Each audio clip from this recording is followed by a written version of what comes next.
This is the new Mercedes A-Class, and it really is all new. So you've got new body panels, you've got new mechanicals and all new technology. In fact, it takes lots of kit from the S-Class, so it really should be the poshest small car you can buy. But in this video, I'm going to find out if that's true.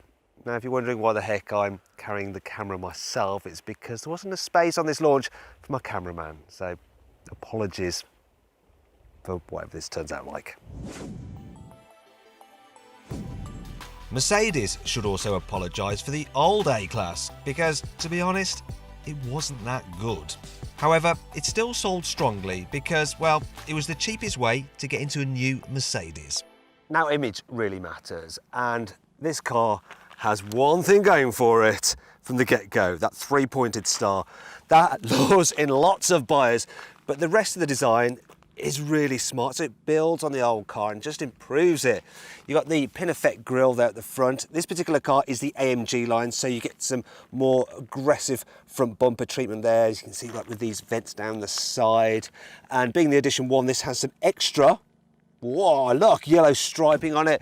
One thing to note on this car are the headlamps. So they're very, very narrow and sleek, really gives the car quite a mean look. And the new A-Class gets Mercedes' new design language, so you've got very flat body panels, not too many creases. And in this matte grey paint, it kind of looks like a pebble that has been washed smooth by the sea over hundreds of years. It really is a nice look. This one's riding on 19-inch alloy wheels. As you can see, you've got the yellow effect around as well, a bit of yellow trim for this Edition model. There you go, the launch edition car, because it's the A250. Now, down the side, once again, not too many creases. It keeps it quite flat, but it definitely has a very nice look to it. Round the back, it builds on the old car once again, but just looks more modern, looks sleeker. Got bigger tail lights there, a bit more pointy, and it's a very nice looking back end. But I do want to see something, because down here, it looks like we've got some proper exhaust pipes. Are they? Are they really? Are they? No, no. They lead to nowhere. Once again, Mercedes is continuing its trend of fake exhaust pipes. I wish they'd stop doing it. Really do. To tell you the truth, this car's predecessor was an even more serious offender of form over function. So, has Mercedes upped its game this time round? Now, one of the problems with the old A-Class was its boot opening. So it was very, very narrow. Now let's see if they've improved it. And lo and behold, they definitely have. It's much easier to get stuff into the boot. The size is all right. What you got is just a little bit less than a Volkswagen Golf, so not the biggest, but it's all right. Though I do like this feature. You have three-way folding seats available, and as you can see, they fold flat. Look at that, brilliant. Now let's check out the actual space on the inside for the rear passengers. Once again, in the old A-Class, it wasn't brilliant. I'm hoping this is going to be better. So I'll just put the seats back, pop my camera down, so I can talk to you there now. And, well, look, this seat is in my driving position. If I sit up dead straight, headroom's all right, knee room's all right, comfy place to rest my arm there. It's all pretty good. I've got an armrest here as well. And, woo, some cup holders. I am more than happy back here. Yep, absolutely fine. The smallish windows to make it look all sporty does mean that it's not the brightest back here, but it's not too bad at all. I'm fine. I'm fine. Better than the old car, for sure. That's because the new A-Class is slightly longer and wider than before, and therefore more roomy inside. But really, what sets this new car apart is its incredible cabin. I have to tell you, I absolutely love the interior design of this car. It moves the game on by some margin compared to that of its rivals. I love these air vents, the way they're like turbines, the step dash, but obviously the best bit is this huge display panel. So it consists of two screens. As standard, you get two 7-inch displays. This has the upgraded ones where you can upgrade the size of individual screens, one or the other. This has them both done, and it looks marvellous, absolutely glorious. Let's talk about the one for the driver. So I can control that through this steering wheel mounted controls here, just like you get in the S-Class. In fact, the steering wheel is just like in the S-Class. This is Mercedes' entry-level car. It's wonderful. So lots of different menus you can cycle through. You can change the displays around, make it look different, change the dials, control everything you want to pretty much control all through this. It's dead easy and simple to do. Nice and easy to use. And then there's the central screen. Now you can operate it using the touchpad, which actually vibrates, so it has haptic feedback, so you know you're operating things, or you can actually use it like a normal touchscreen, so swipe through it. Now on this particular car, I have some very nice features. So if I go into the car settings, I can go to seat comfort and you can get massage seats. Now, unlike other massage seats which have air bladders in them, what this actually does is just move part of the seat about mechanically to just keep the blood flowing around your body. You know, you're getting really top-end tech in this supposedly low-end car. I'm very impressed with it. Then there's the voice activation, so you can control things in many cars by pressing a button to activate the voice, but you can actually operate this like a bit like you can operate Alexa, Amazon's Alexa, or Google. So all you have to say is, "Hey Mercedes, how can I help you? Direct me to Split Airport." I am starting route guidance to Split Airport, SPU, Castellacesta, Dr. Franz Manor. I don't know what airport is, but it's got the right place. Proceed to the highlighted route. It is the airport. Includes unpaved roads. Hey Mercedes, cancel guidance. Route guidance cancelled. You know, that's the way to control this car, really. It's all very good. Now, some of the materials, absolutely lovely. These on the dash, the steering wheel, the seats are lovely as well. This gloss black trim, it looks good, but I can already see some scratches on it, and this is a brand new car. Then there's one or two pieces which just feel wrong and cheap. For instance, these switches down here, I mean, look at that. They're like they're off a toy. And these are things you're going to touch. That is my only gripe, though, in an otherwise brilliant cabin. Now, it doesn't come cheap, so the starting price of this car is over £26,000. The one I'm in here is well over £30,000. Now, if you want to see how much you can save on a new car, click on the pop-out banner in the top right-hand corner of the screen to go to carwow.com. And you are going to want to get as good a deal as possible because of the extensive array of cool options, like the groundbreaking augmented reality satellite navigation system.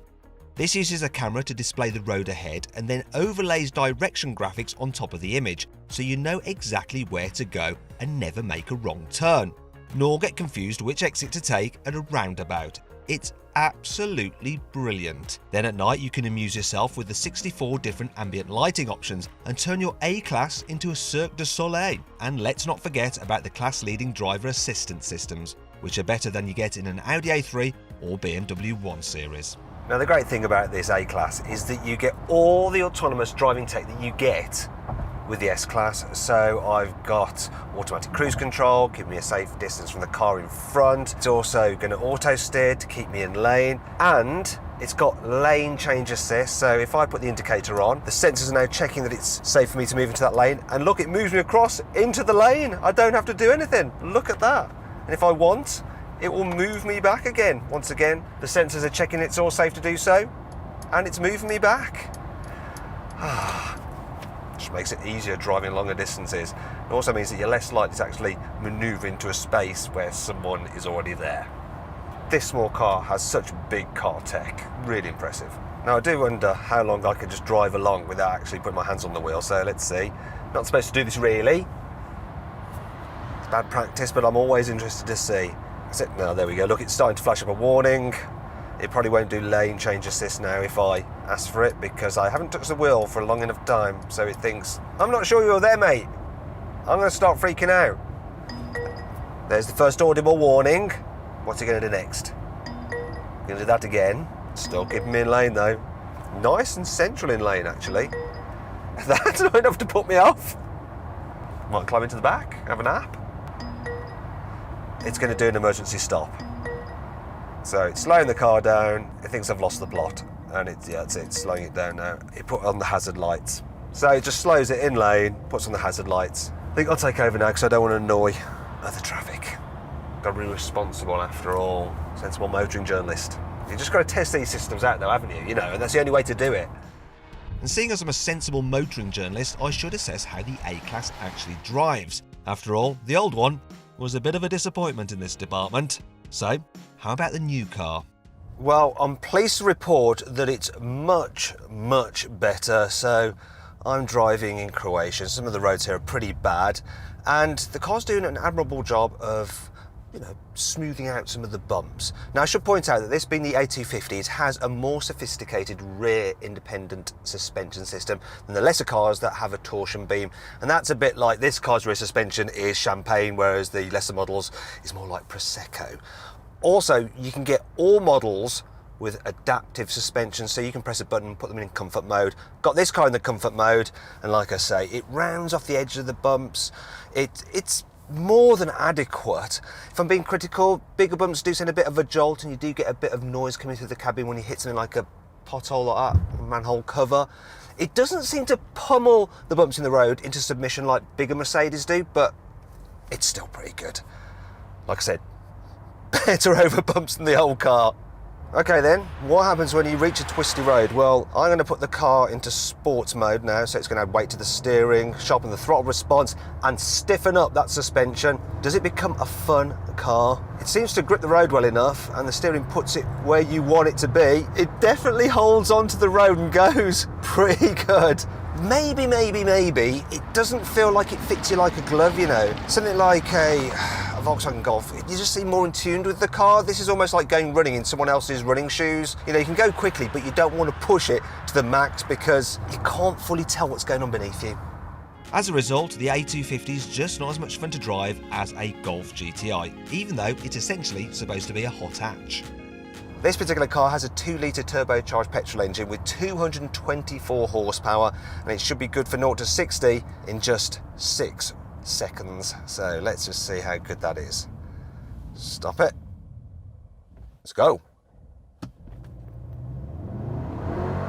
Oh, struggling for grip. There we go. It's pretty quick. And that's the 60. And did you notice that?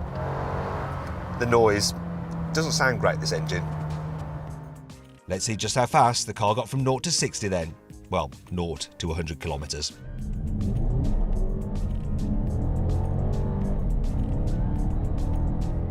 That's not too bad.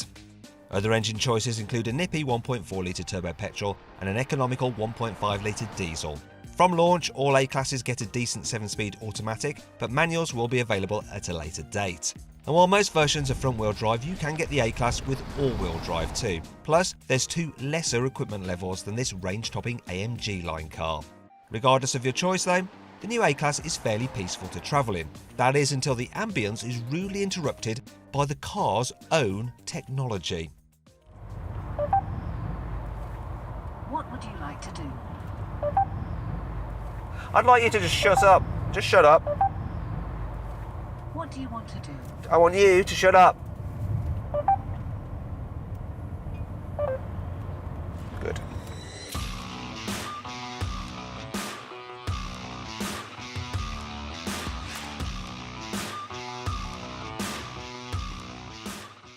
So then, what's my final verdict?